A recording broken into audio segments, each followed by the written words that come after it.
The Western concept of history is understood to be everything since the invention of writing, and we can form historical knowledge through examination of these so-called legitimate historical sources.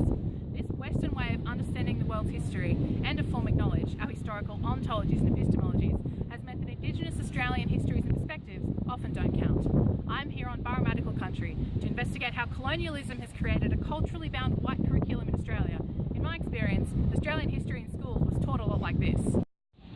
The history books will remember our hardships and perseverance here for centuries to come, and there is no one here.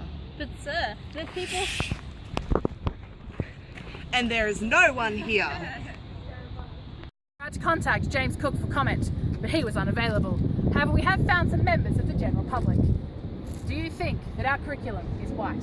Absolutely. White people were the victors and white people wrote the narrative, and white people remain the privileged majority, so emphasis is placed on a white history that is relatable to a white Australia and taught in a white classroom structure with rows of desks and teaching via direct instruction. Also, I think non-Indigenous Australians are afraid to touch on Indigenous history because of the discomfort of Australia's frontier violence and dispossession. And on that note, it's time for me to go undercover.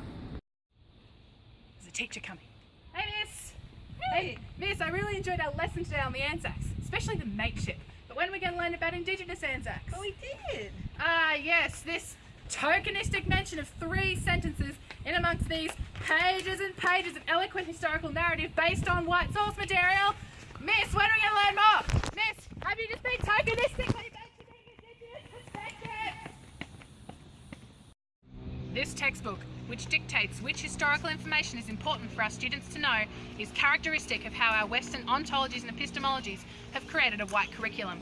Within the pages of this book, we find a historical narrative which conveniently forgets Australia's racist past and present by glossing over the violence and dispossession which characterises Australian history, but not our Australian history curriculum.